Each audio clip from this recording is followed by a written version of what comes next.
Mars 1933. Des hommes de la SA envahissent le siège d'un quotidien de presse écrite dans le centre de Munich. Ils saccagent les bureaux et les presses à imprimer, détruisent les dossiers et les archives. L'attaque ne vise pas un journal comme les autres, mais le Münchener Post. Cette agression est le point d'orgue de la longue bataille des nazis contre ce journal, qui a régulièrement provoqué la colère d'Hitler, tout au long de son ascension vers le pouvoir. L'Allemagne, au début des années 1920. À cette époque, personne ne prend Hitler au sérieux. Mais les journalistes du Münchener Post pressentent le danger que représentent les nazis.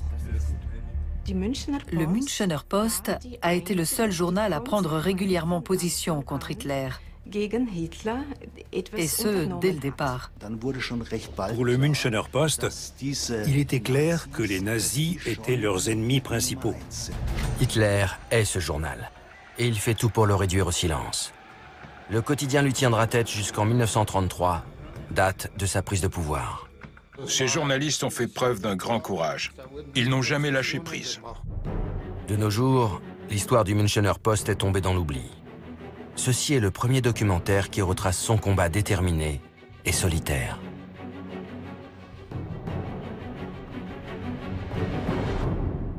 Ce quotidien social-démocrate a son siège au centre de Munich. Il est habitué aux manifestations d'hostilité. Plusieurs journalistes ont été pris à partie personnellement. Martin Gruber, fils d'un typographe, travaille pour le Münchener Post depuis 1890. Erhard Auer, le directeur de la publication, s'est élevé du rang d'ouvrier agricole à celui de président du Parti social-démocrate bavarois et de député au Parlement de Bavière. Julius Zerfass, qui s'est fait connaître en tant qu'ouvrier poète, s'occupe de la rubrique Société qui, sous sa direction, va se politiser et susciter de nombreuses polémiques.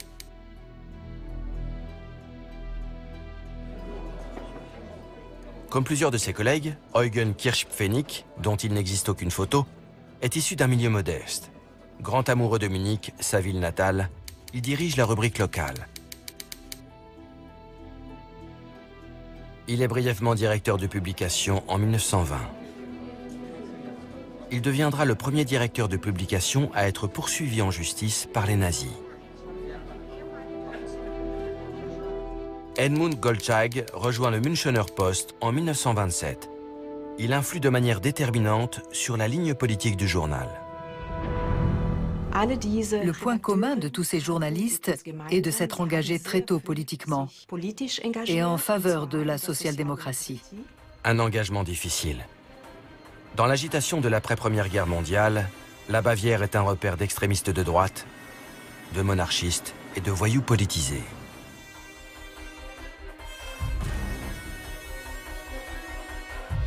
Le petit parti d'Adolf Hitler trouve rapidement de nouveaux partisans dans les cercles d'extrême droite. Le parti nazi et sa branche paramilitaire, la Sturmabteilung, à la SA, devenaient de plus en plus menaçants et de plus en plus populaires. Et le Münchener Post se rendait compte que le gouvernement bavarois ne réagissait pas. Pour les conservateurs au pouvoir en Bavière, Hitler et ses sympathisants ne constituent pas une menace.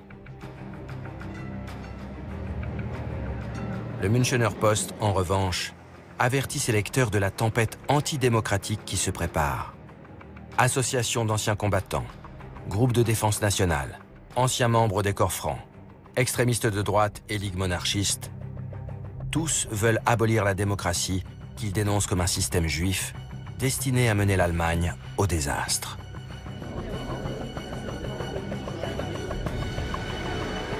Certains membres du Parti populaire bavarois, majoritaires au Parlement local, adhèrent à cette idéologie. Mais c'est au sein du parti nazi d'Adolf Hitler que l'antisémitisme est le plus radical. Les journalistes du Münchener Post, et notamment Erhard Auer, ont compris très tôt le programme antisémite d'Adolf Hitler et de son parti, le NSDAP. Dès le mois de décembre 1920, Erhard Auer a publiquement dénoncé le caractère antisémite des discours que tenait Hitler lors de ses rassemblements politiques. À partir de là, il a régulièrement subi des intimidations et des pressions, entre autres de la part d'Hitler lui-même. Et les nazis ne se contentent pas de menaces. Un soir d'octobre 1921, Erhard Auer rentre chez lui. Il se sait menacé et a pris l'habitude de porter une arme sur lui.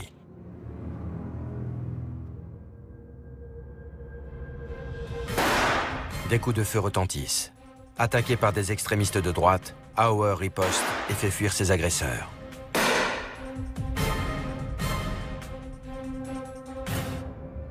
Il s'en sort sain et sauf.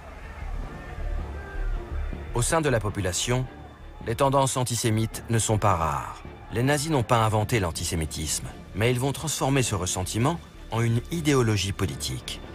La lutte contre les Juifs est leur objectif numéro 1. C'est cela que le Münchener Post combat. Pour le Münchener Post, l'antisémitisme était un facteur très important.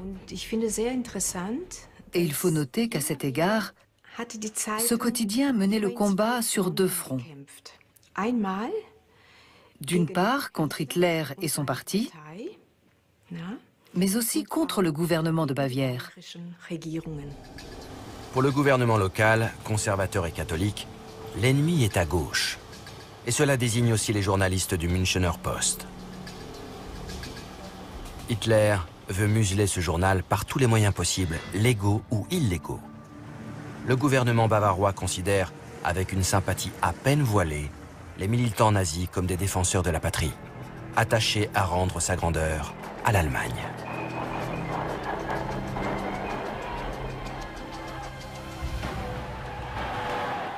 Hitler n'est pas encore très influent, mais il est omniprésent.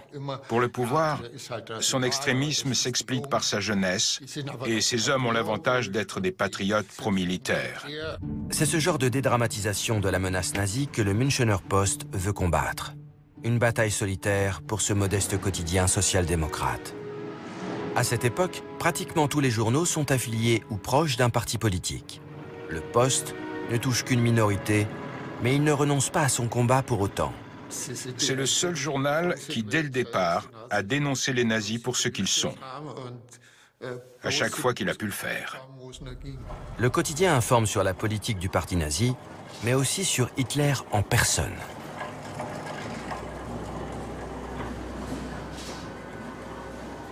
Le Münchener Post va aborder un sujet qui est absolument tabou aux yeux d'Hitler, à savoir la manière dont il gagne sa vie. Car Hitler n'avait pas d'emploi à proprement parler, et personne ne savait de quelles ressources il vivait. Régulièrement, le Münchener Post publiait des articles à ce sujet, et ça le mettait dans une colère noire. Le Münchener Post publie aussi des interviews d'anciens camarades d'Hitler. Et il écrit « Hitler était alors déjà perçu comme présentant une personnalité hystérique et pathologique. »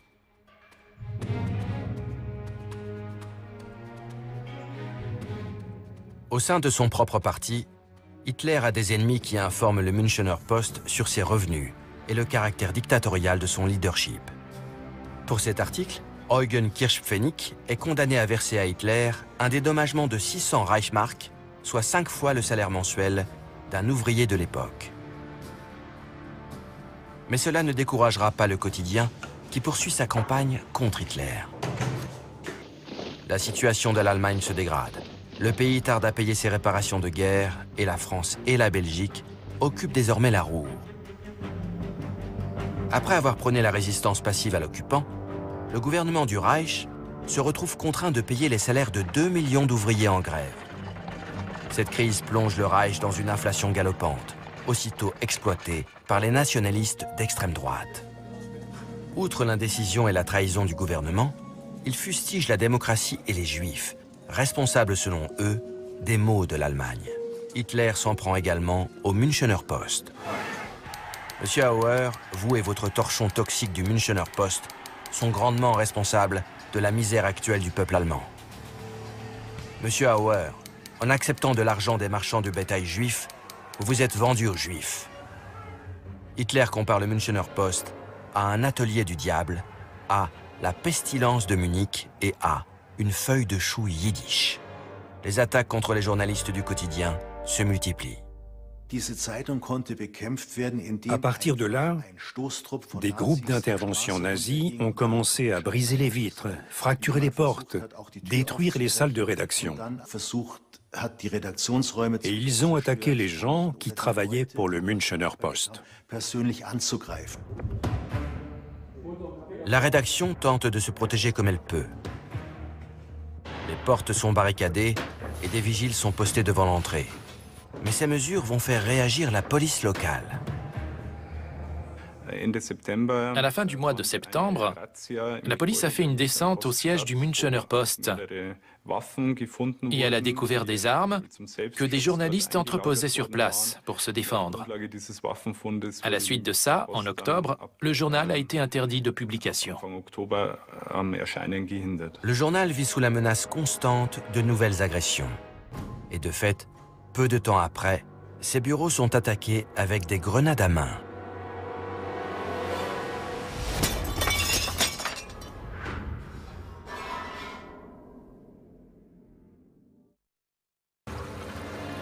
Les grenades n'explosent pas et l'attentat échoue.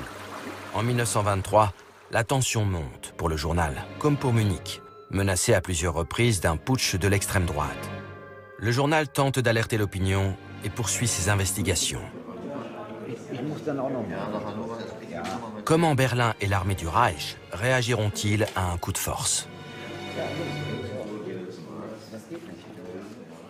En 1923, le Münchener Post publie une série d'articles sur la mobilisation des troupes d'extrême droite, sur le NSDAP et sur les organisations paramilitaires. Et il présente Hitler et le général Ludendorff comme les meneurs de ce mouvement. À plusieurs reprises, le quotidien a essayé d'avertir le gouvernement de Bavière. Mais celui-ci fait la sourde oreille. Et pour cause. Au sein du gouvernement bavarois, les conservateurs préparent eux aussi un complot pour renverser le gouvernement de Berlin. Le commissaire général bavarois, Gustav von Kahr, décrète l'état d'urgence, ce qui lui donne des pouvoirs quasi illimités. Kahr adopte des premières mesures destinées à expulser un grand nombre de Juifs originaires d'Europe de l'Est, même ceux qui vivent à Munich depuis 20 ans. Quand le Münchener Post rend l'affaire publique, Kahr le fait interdire, ce qui donne un avant-goût de la suite des événements. Mais finalement, Kahr se ravise et demande des excuses. Le quotidien obtempère et déclare qu'il n'a pas voulu offenser le commissaire général. Et Kahr lève l'interdiction. Gustav von Kahr était un ultra-conservateur, un juriste, un monarchiste et un antisémite. Pour lui, il était beaucoup plus important de réprimer l'extrême gauche que l'extrême droite. En Bavière, l'armée soutient et équipe des groupes paramilitaires d'extrême droite avec la bénédiction de Gustav von Kahr. Dans le même temps, des groupes d'extrême droite de toute l'Allemagne forment des alliances pour renverser ce qu'ils appellent le gouvernement des Juifs à Berlin. Les nazis sont tenus à l'écart des projets des conservateurs bavarois. Kahr et ses proches n'ont pas l'intention de partager le pouvoir avec Hitler et Ludendorff. Le 8 novembre, Kahr rassemble ses partisans à la brasserie du Bürgerbräukeller. Les nazis se mobilisent eux aussi. Les différents éléments nationalistes ne sont toujours pas fédérés. Est-ce le point de départ de la marche sur Berlin, dont tout le monde parle? Dans la salle, les militants attendent des décisions. Soudain, la SA envahit les lieux. L'arme au poing, Hitler force les principaux représentants du gouvernement de Bavière à l'accompagner dans une pièce attenante. Puis l'annonce tombe. Les hommes réunis dans la pièce du fond ont passé un accord. Ils proclament une révolution nationale commune. Parallèlement, les hommes de main d'Hitler se disséminent dans les rues de Munich. Les troupes d'Hitler supposaient que des dirigeants du Parti populaire bavarois et du Parti populaire national allemand rejoindraient le putsch. Et les dirigeants nazis pensaient que seuls les sociodémocrates leur résisteraient. Mais ceux-ci n'étaient pas informés de ce qui se passait. Les nazis peuvent à présent régler leur compte avec le Münchener Post. Les troupes d'Hitler, dirigées par Hermann Göring, envahissent les bureaux du journal. Le soir même du putsch, Göring, qui était alors le chef de la SA, a pris d'assaut le journal avec ses hommes. Et ils ont tout détruit. Les SA saccagent les salles de rédaction et emportent tout ce qui est susceptible de leur servir. En revanche, ils ont ordre de laisser intactes les machines à imprimer, car les nazis pensent qu'elles leur serviront une fois qu'ils seront au pouvoir. L'attaque manque pourtant son objectif principal. Aucun des journalistes du Münchener Post n'est sur place. Ils ont été alertés à temps. Une unité de SA se rend au domicile d'Erhard Auer. Ils ont fouillé l'appartement d'Erhard Auer, détruit le mobilier et violemment menacé son épouse et sa fille. Même un bébé de 2 ans et demi a été jeté hors de son lit.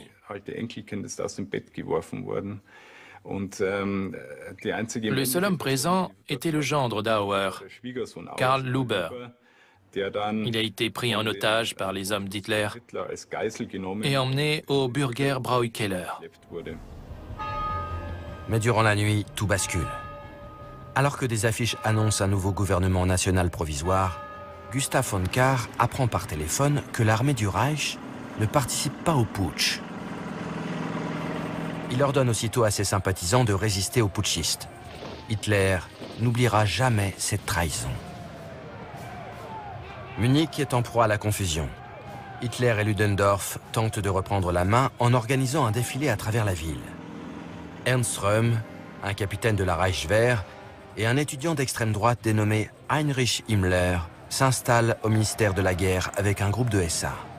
La marche des partisans d'Hitler est bloquée par la police bavaroise à la Feldherrnhalle. Des coups de feu éclatent. Le putsch est un échec. Dans un premier temps, Hitler parvient à fuir, mais il est rapidement arrêté. Au journal, le nettoyage commence. Des photos de l'époque montrent l'étendue des dégâts. Les dossiers et les archives, essentiels au travail des journalistes, ont été détruits. Le poste est au bord de la faillite. Les dégradations sont finalement réparées, grâce aux efforts et à la persévérance de la nouvelle équipe et à l'optimisme inébranlable d'Erhard Auer. Auer a toujours été convaincu que les choses s'arrangeraient. Et c'est ce qui s'est passé. Les salles de rédaction avaient été détruites dans la nuit du 8 au 9 novembre. Mais dès le lendemain, une édition minimaliste du Münchener Post était en vente dans les kiosques. Au début de l'année 1924, le procès d'Hitler et de ses acolytes s'ouvre sous haute sécurité. La justice munichoise, qui avait été impitoyable avec les leaders communistes de la République des Conseils, se montre conciliante. La Cour reconnaît à Hitler et à ses complices des motivations nobles et patriotiques. Hitler a même l'occasion d'exposer sa vision du monde. Concernant la prise d'assaut du Münchener Post, il déclare « Même si nous avions envahi leur bureau 1000 fois, cela ne réparerait pas les crimes répétés du Münchener Post contre les traditions allemandes. » Pour sa tentative de putsch, Hitler bénéficie d'un verdict clément. Dans ses colonnes, le Münchener Post prend acte de la mort du système judiciaire bavarois. Dans le confort relatif de sa cellule, Hitler rédige Mein Kampf. Le gouvernement bavarois a beau dire « Nous sommes un gouvernement républicain et en tant que tel, nous représentons la démocratie », en réalité, il manifeste une forme de complicité avec les putschistes et avec tous ceux qui tentent d'abolir la République. Le gouvernement et la justice de Munich sont déterminés à épargner Hitler. De plus, celui-ci n'est pas allemand, mais autrichien. Sa tentative de putsch devrait lui valoir d'être expulsé d'Allemagne. Mais cela n'aura pas lieu. Au contraire, il est libéré au bout de 9 mois. Le Münchener Post retrouve donc son principal adversaire. Les rédacteurs du quotidien se demandent à présent comment le combattre avec des moyens journalistiques. Ils tentent de le discréditer aux yeux des autres nationalistes en évoquant ses bonnes relations avec Mussolini et l'annexion du Tyrol du Sud par l'Italie. Le Münchener Post a tenté de couper l'herbe sous le pied des nazis en utilisant des arguments nationalistes. Le journal affirmait en substance: nous, les sociodémocrates, nous sommes de meilleurs Allemands que les nationaux-socialistes qui discutent avec Mussolini et qui sont prêts à céder le Tyrol du Sud à l'Italie. Nous, les bons Allemands, les vrais nationalistes, nous estimons que le Tyrol du Sud est une terre allemande qui n'a pas vocation à être purement et simplement offerte à Mussolini. Le quotidien rapporte qu'Hitler a touché de l'argent de la part de Mussolini. Julius Zerfass, responsable de la rubrique Société, sera condamné à verser 1000 Reichsmark de dédommagement à Hitler. Les idées nationalistes sont courantes à cette époque, même parmi les journalistes du Münchener Post. Mais il y a des limites au patriotisme que des journalistes d'expérience comme Martin Gruber se gardent bien de dépasser. Martin Gruber était le rédacteur le plus ancien du Post. Il a rejoint le journal très tôt, à la fin du XIXe siècle. C'était un homme très courageux. Dès ses débuts, il a écrit des articles très critiques au sujet de la politique expansionniste de l'empereur. Cela lui a même valu un séjour derrière les barreaux. Apparemment, il avait beaucoup d'humour et c'était un excellent orateur. Après la Première Guerre mondiale, la presse nationaliste a donné naissance à la légende selon laquelle l'armée allemande, invaincue sur le terrain, aurait été poignardée dans le dos par la population civile. En réalité, le haut commandement militaire avait lui-même jugé la situation allemande désespérée et demandé un traité de paix, ce qu'il nie à présent. En 1924, Paul Nikolaus Kossmann, un journaliste nationaliste influent, ravive cette légende dans un mensuel allemand. Martin Gruber, qui a vécu la Première Guerre mondiale, répond avec un article cinglant dans lequel il accuse Kossmann de falsification de l'histoire. Kossmann le poursuit pour diffamation. Gruber est convoqué au tribunal. Son procès fera couler beaucoup d'encre. Le modeste Münchener Post suscite l'attention au-delà des frontières allemandes.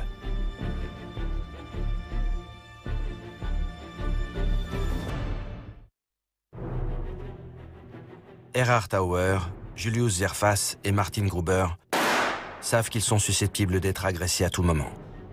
Pour les protéger, le Münchener Post renonce à publier les noms des auteurs de ces articles. Hitler enrage contre le Post et ses sbires ne cessent de le harceler. En 1925, le quotidien est en première ligne pour la défense de la démocratie. Lors du procès contre Martin Gruber, le monde a les yeux tournés vers le Münchener Post. L'audience aborde en effet des questions historiques essentielles. Comment l'Empire s'est-il effondré? Y a-t-il eu un coup de poignard dans le dos? Ou le commandement militaire a-t-il compris que leurs troupes seraient bientôt vaincues? Les sociodémocrates ont-ils soutenu l'armée jusqu'au bout? Ou ont-ils trahi l'Allemagne? Le procès a été suivi par des journaux de toute l'Allemagne et même par des journaux internationaux comme le New York Times. Cela a suscité une discussion très intéressante sur la manière dont l'Allemagne avait perdu la guerre. Le procès donne lieu à des débats enflammés dans les couloirs du tribunal. Martin Gruber espère que le gouvernement du Reich confirmera que le commandement militaire avait bel et bien estimé que la guerre était perdue. Mais Berlin se défausse, invoquant le secret d'État. Ce procès a prouvé que cette histoire de coup de poignard dans le dos était un mythe inventé par les nationalistes d'extrême droite. Malgré cela, le juge a condamné Martin Gruber à une peine de principe. Les pouvoirs exécutifs et judiciaires bavarois avaient de la sympathie pour les nationalistes. Et donc, il fallait une condamnation. La Cour statue que Cossmann a commis une erreur en écrivant que les sociaux-démocrates faisaient partie des révolutionnaires qui ont poignardé l'armée, et que Gruber a eu le tort d'assimiler cette erreur à une falsification de l'histoire. Pour le Münchener Post, ce verdict est néanmoins une victoire morale. Mais la propagande des nazis sur « le coup de poignard » ne faiblit pas. Ce n'est pas un torchon juif, disent-ils, qui les empêchera de dire la vérité. Durant le procès, Martin Gruber s'est défendu avec toute une série d'arguments. Mais dans les débats politiques, ce ne sont pas les arguments qui intéressent les gens. C'est souvent celui qui parle le plus fort ou qui profère les pires menaces qui obtient raison. Les propos virulents recueillent davantage d'adhésion qu'une analyse raisonnée.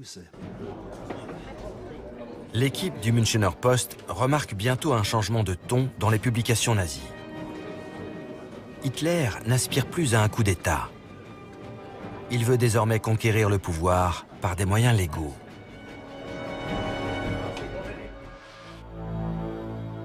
Il séduit de plus en plus, même dans les milieux bourgeois. Jusqu'ici, il était soutenu financièrement par une poignée d'hommes d'affaires. À présent, il intéresse également des industriels et les grandes fortunes d'Allemagne. C'est à cette époque qu'Helmut Kolchak rejoint le Münchener Post.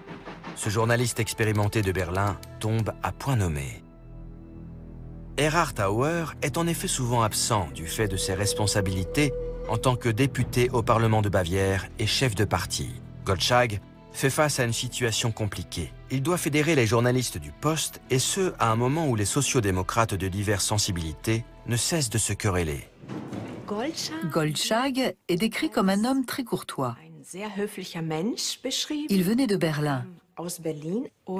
Il a très vite compris qu'il y avait plusieurs tendances au sein du journal. Mais il voulait avoir de bonnes relations avec tout le monde. Mais il doit tout d'abord se familiariser avec le mode de vie à la bavaroise. Au Münchener Post, les décisions importantes se prennent souvent aux tables d'habitués des brasseries locales. Les journalistes du Poste ont ainsi deux tables d'habitués bien différentes l'une de l'autre. Kolchak, guidé par un sens du devoir très prussien, fréquente les deux. Si l'équipe du Münchener Post fréquente aussi assidûment les brasseries, c'est parce que c'est là que la politique se fait, notamment la politique des nazis. Les journalistes du Poste n'hésitaient pas à espionner les rassemblements du NSDAP. Mais ils avaient aussi des indicateurs au sein du parti nazi qui leur livraient toutes sortes d'informations.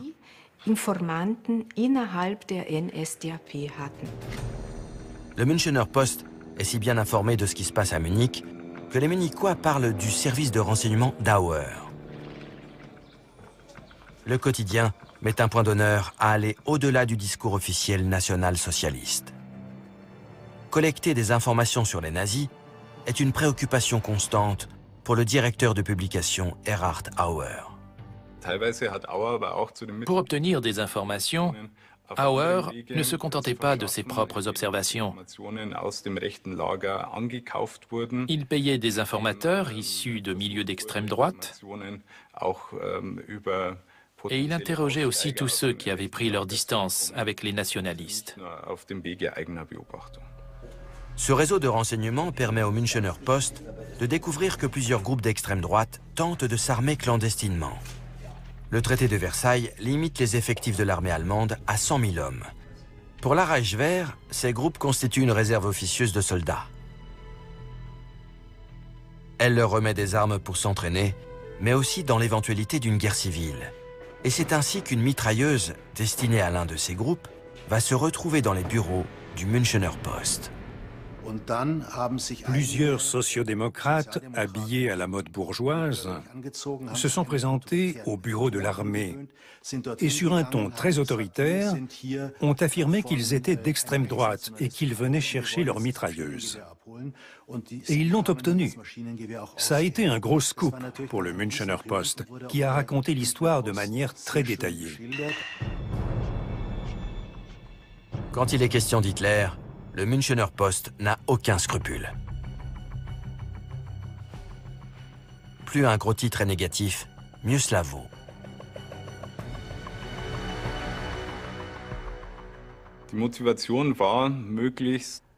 Le journal diffusait des informations aussi dommageables que possible pour Hitler. Leur combat contre les nazis devenait de plus en plus violent. Il y avait des affrontements quotidiens dans les rues.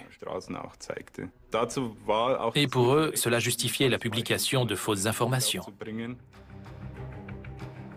À Munich, les adversaires partagent les mêmes méthodes. Au-delà des compromis de façade, les Munichois cultivent le goût des manœuvres en sous-main et des incivilités raffinées. Un événement qui convient parfaitement à Erhard Auer. Erhard Auer procédait de manière très subtile, tout en finesse. Il savait comment convaincre ses informateurs de collaborer avec lui. Son service de renseignement fonctionnait très bien, parce qu'il disait aux gens « Si vous me donnez une information, je la garderai pour moi ». Bien sûr, l'info en question était publiée dès le lendemain. Mais ça, c'est une autre histoire. En tout cas, il négociait toujours sur la base de relations personnelles ou de faveurs. Cela rappelle les structures de type mafieux. Le Münchener Post n'hésite pas à attaquer Hitler sur sa vie privée. Le chef du parti nazi a une nièce qui habite avec lui dans une chambre à côté de la sienne. La jeune femme s'appelle Geli Raubal.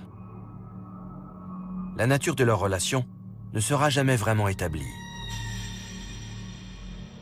Geli Raubal meurt en septembre 1931. Elle se serait supposément suicidée avec le pistolet d'Hitler. L'information est transmise au Münchener Post. Sur la base d'informations de la police, le Münchener Post a présenté, de manière détaillée, la manière dont le corps a été découvert et l'état dans lequel il était. Le Post avait aussi été informé d'une conversation entre Hitler et sa nièce, quelques heures plus tôt. À la Maison Brune, le quartier général des nazis, c'est l'affolement. Car la rumeur se répand rapidement.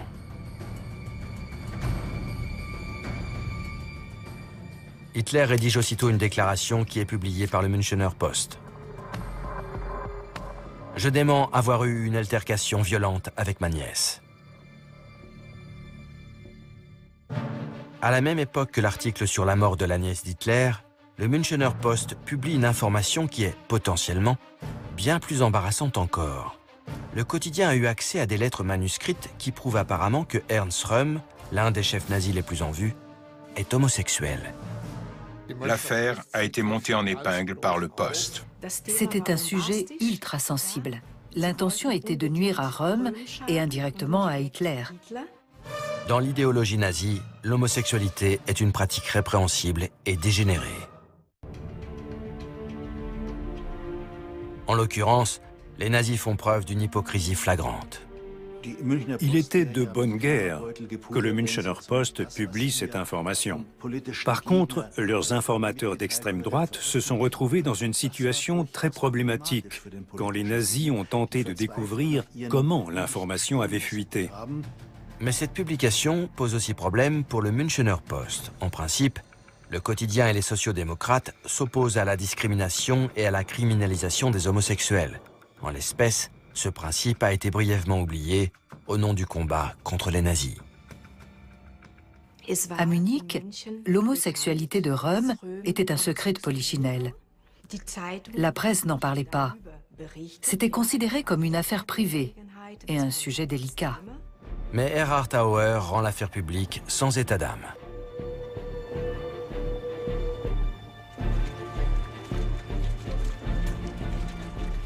Il s'est avéré par la suite que la lettre qui prouvait l'homosexualité de Röhm était un faux. L'affaire a néanmoins permis de divulguer des informations privilégiées personnelles sur Ernst Röhm et sur l'extrême droite. Et ces informations ont été publiées par le Münchener Post. Ces révélations n'entameront pas la crédibilité de Röhm parmi les nazis. Mais elles coïncident avec une recrudescence de plaintes en diffamation et d'attaques contre le Münchener Post. En décembre 1931, Martin Gruber est sévèrement blessé par 2 agresseurs.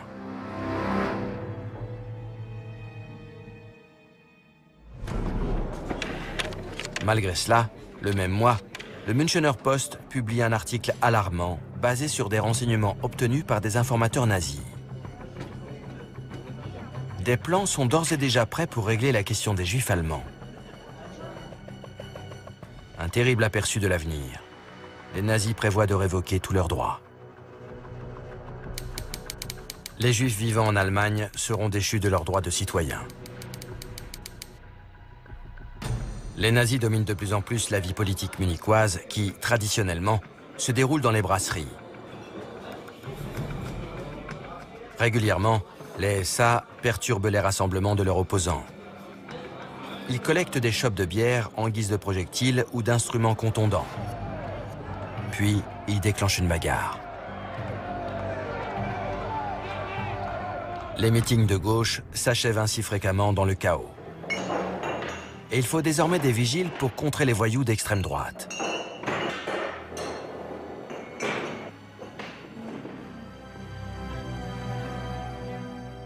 Les nazis remportent de premières élections et leurs élus se soucient peu du maintien de l'ordre. Le Münchener Post dresse la liste des actes de terreur perpétrés par les sbires du NSDAP. Une terreur qui ne recule pas devant l'assassinat.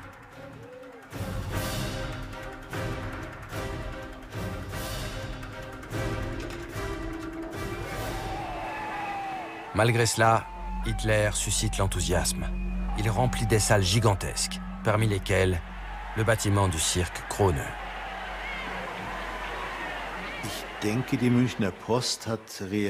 Le Münchener Post a réagi en tenant un discours de plus en plus anticapitaliste et en essayant d'inscrire ce discours dans le cadre d'un combat entre la démocratie et le fascisme. Mais le quotidien n'a pas réussi à convaincre les gens à prendre position ouvertement en faveur de cette ligne pro-démocratie. Diese gewaltigste politische Kundgebung, die München bisher jemals gesehen hat, beweist, dass wahrer Hitlergeist in München lebt. Les nazis montrent leur force et leur détermination. Wir begrüßen vor allen Dingen aber den Führer unserer Bewegung, Adolf Hitler, in unser deutsches Volk, unser Vaterland. Et ils en appellent aux émotions du public. Cela n'empêchera pas le Münchener Post d'humilier Hitler après les élections présidentielles de 1932. Beaucoup d'Allemands restent convaincus qu'une éventuelle arrivée des nazis à la tête de l'État ne changera rien à leur vie. Même Erhard Auer, pourtant bien informé, est persuadé que les nazis ne pourront pas se maintenir plus de quelques mois, dans le pire des cas. Mais le changement de pouvoir intervient plus tôt que prévu. Hindenburg, président vieillissant, nomme Hitler au poste de chancelier d'un gouvernement de coalition. Les partenaires de la coalition conservatrice pensent qu'Hitler, en bavarois qu'il est, rechigne simplement à accepter les ordres de Berlin, mais qu'ils parviendront à le museler. Après la prise de pouvoir par les nazis, tout le monde pensait que le gouvernement de Bavière pourrait se maintenir. À ce stade, le Münchener Post est toujours publié. Mais pour combien de temps? Le gouvernement de Bavière annonce qu'il s'opposera à Hitler. Les bureaux du Münchener Post deviennent un abri pour tous ceux qui sont persécutés politiquement. Munich est devenu le dernier refuge pour toute une série de démocrates qui cherchaient à fuir Berlin. Du jour au lendemain, des responsables sociodémocrates se sont retrouvés à dormir sur des lits de fortune dans les locaux du Münchener Post, même si certains étaient hébergés chez des amis. Hitler remplace tous les gouvernements locaux par des commissaires d'État affiliés au parti nazi. Dans un premier temps, la Bavière est épargnée. Mais en mars 1933, les nazis s'emparent là aussi du pouvoir. Et ils ont commencé à régler leurs comptes avec l'opposant qu'ils détestaient le plus, celui qui les avait critiqués avec le plus de virulence, c'est-à-dire le Münchener Post. Le Poste se prépare à une attaque. Des centaines de lecteurs montent la garde devant leur journal, comptant sur l'aide de la police. Mais cet espoir sera déçu.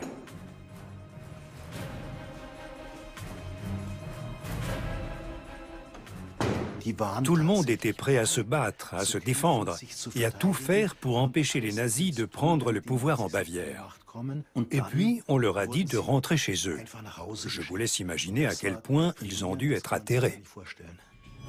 D'extrême justesse, l'équipe du journaliste parvient à se mettre en lieu sûr, en emportant les documents les plus importants.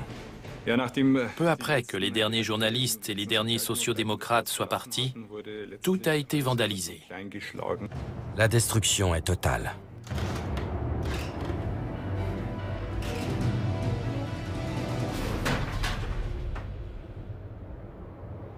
Les nazis ont donné libre cours à leur colère.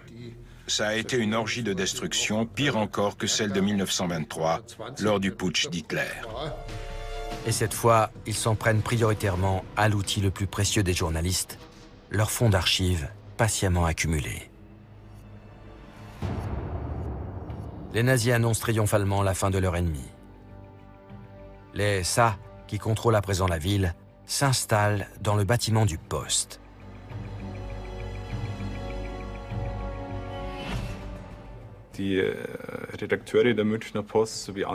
Les journalistes du Münchener Post et les sociodémocrates, qui étaient restés en ville, se retrouvaient dans des restaurants et vivaient cachés. Au début, Erhard Auer était optimiste. Il pensait que le gouvernement d'Hitler ne se maintiendrait pas longtemps. Les nazis célèbrent leur arrivée au pouvoir. Les journalistes du Münchener Post comprennent que l'état de droit est désormais suspendu. Après, il y a eu les persécutions. Plusieurs journalistes du Poste ont été arrêtés. Longtemps, le Münchener Post a été l'ennemi juré d'Hitler. Celui-ci utilise à présent tout son pouvoir pour le détruire définitivement. N'oublions pas que ce n'était qu'un modeste quotidien. Ce n'était même pas le principal journal de Munich. Quand on sait ça, on se dit qu'ils ont fait un sacré boulot. Les journalistes du Poste n'ont pas pu empêcher la prise de pouvoir d'Hitler, mais ils comptent parmi les rares personnes qui se sont battues pour la démocratie au péril de leur vie. Le Münchener Post ne reparaîtra pas après la guerre, mais il fait figure d'exemple, celui d'une voix indépendante et démocratique qui a refusé de se laisser réduire au silence.